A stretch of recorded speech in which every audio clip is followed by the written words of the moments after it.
আল্লাহ ইল্লাল্লাহ বলে যেখানে ফুল স্টপ থেমে যান, পূর্ণভাবে যদি থামেন তাহলে এক আল্লাহ ছাড়া কেউ জানেন না। ওয়াররাসিখুনা ফিল ইলম, আর যারা জ্ঞানীগণ তারা বলেন আমান্না বিহি, আমরা ঈমান এনেছি এর উপরে, কুল্লুম মিন ইনদি রাব্বিনা, সবই এসেছে আমার রবের পক্ষ থেকে। এখানেও আর একটা কারিশমা খাটিয়ে দেওয়া হয়েছে, ফুল স্টপ তুলে দিয়ে বলা হচ্ছে ওয়াররাসিখুনা ওয়া মা ইয়ালামু তাওয়িলাহু ইল্লাল্লাহ ওয়াররাসিখুনা ফিল ইলম। এর সঠিক ব্যাখ্যা আল্লাহ ছাড়া আর জ্ঞানীগণ ছাড়া কেউ জানে না। ফুল স্টপ তুলে দিলে কি হয়, দাড়ি কমা তুলে দিলে কি হয়, সেটা আপনারা আমার চেয়ে ভালো জানেন। এখানে প্রস্রাব করিবেন না, নার উপরে একদম ফুল স্টপ, করিলে 500 টাকা জরিমানা। ওখানকার দাড়ি ওখানে তুলে দেন, এখানে প্রস্রাব করিবেন না, করিলে 500 টাকা জরিমানা। না তো খালি দাড়ির এপারে আর ওপারে দিলেই তো অর্থ সম্পূর্ণ বিগড়ে যায়। আল্লাহ তো ওটাই বলতে চাচ্ছেন, আপনার কথাটাও তো বদল হয়ে যাবে।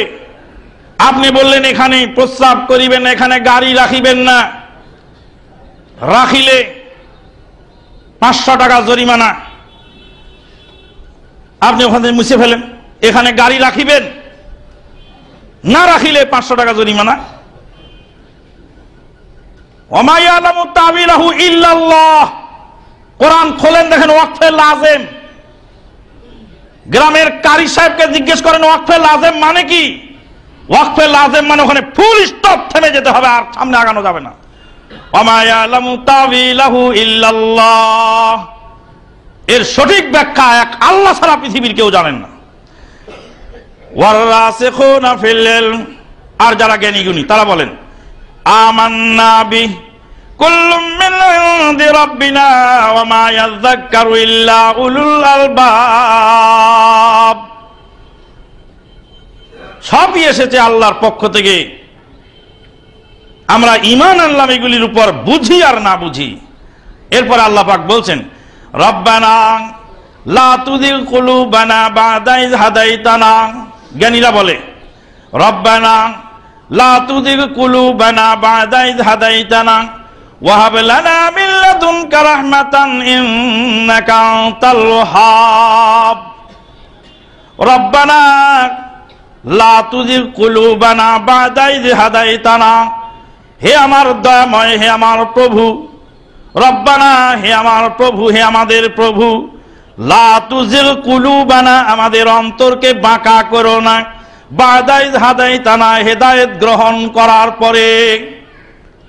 ডক্টর আলিমুর রাজি সম্পর্কে শোনা যায় যে বিরাট বড় পণ্ডিত ছিলেন, আল্লাহ সম্পর্কে গবেষণা করতে করতে করতে, আল্লাহ সম্পর্কে জানতে জানতে জানতে জানতে যখন বুদ্ধির খেই হারিয়ে ফেললো, তখন বলল যে আল্লাহ নাই। ওই জন্য আমান্না, বুঝি আর না বুঝি, রব্বানা লা তুযিগ কুলুবানা বা'দা ইয হাদাইতানা, হে আল্লাহ আমাদের অন্তর বাঁকা করে দিও না হেদায়েত পাওয়ার পরে। ওয়া হাব লানা মিন লাদুনকা রাহমা, আর তোমার পক্ষ থেকে তুমি রহমত দান করো আমাদের জন্য। ইন্নাকা আনতাল ওয়াহ্হাব, নিশ্চয়ই তুমি ওয়াহ্হাব, তুমি সর্বদাতা, বিরামহীন অবিরত নজিরবিহীন দাতাকে ওয়াহ্হাব বলা হয়। ইন্নাকা আনতাল ওয়াহ্হাব, হে আল্লাহ তুমি ওয়াহ্হাব। ওই জন্য পাকিস্তানের একজন আলেম বলছিলেন আল্লাহ তুহি ওয়াহ্হাব হে আর হাম ওয়াহাবি হো, আল্লাহ তুমি ওয়াহ্হাব আর আমরা ওয়াহাবি। ওয়াহ্হাব যদি আল্লাহ হয়ে থাকেন তাহলে ওয়াহাবি হলো আল্লাহওয়ালা। রব্বানা লা তুযিগ কুলুবানা বা'দা ইয হাদাইতানা, হেদায়েতের জন্য দোয়া করতে হবে। রব্বানা লা তুযিগ কুলুবানা বা'দা ইয হাদাইতানা ওয়া হাব লানা মিন লাদুনকা রাহমাতান ইন্নাকা আনতাল ওয়াহ্হাব, হে আল্লাহ তুমি দাতা, অতএব তোমার পক্ষ থেকে রহমত দাও, নাজিল করো, তোমার রহমত ছাড়া আমি হেদায়েতের উপরে থাকতে পারি না। নবী মুহাম্মদুর রাসূলুল্লাহ সাল্লাল্লাহু আলাইহি সাল্লাম বলেন মুমিনের অন্তরটা হলো বিশাল মরুভূমির মধ্যে প্রবল বাতাস, এলোমেলো হাওয়া চলছে। এই এলোমেলো হাওয়া প্রবাহিত বিশাল মরুভূমির মধ্যে একটা পাখির পালক যেমন বাতাসে দিক বিদিক ছুটে বেড়ায়, মুমিনের অন্তরটা ওইভাবে ছোটে। ওই জন্য মুমিনের মানে অন্তরকে বলা হয় কালব। কালব শব্দের অর্থ মাইয়া তাকাল্লাব, যে উলট পালট খায় তাকে বলা হয় কালব। কালব শব্দের অর্থ হল উলট পালট খাওয়া, পরিবর্তন হওয়া।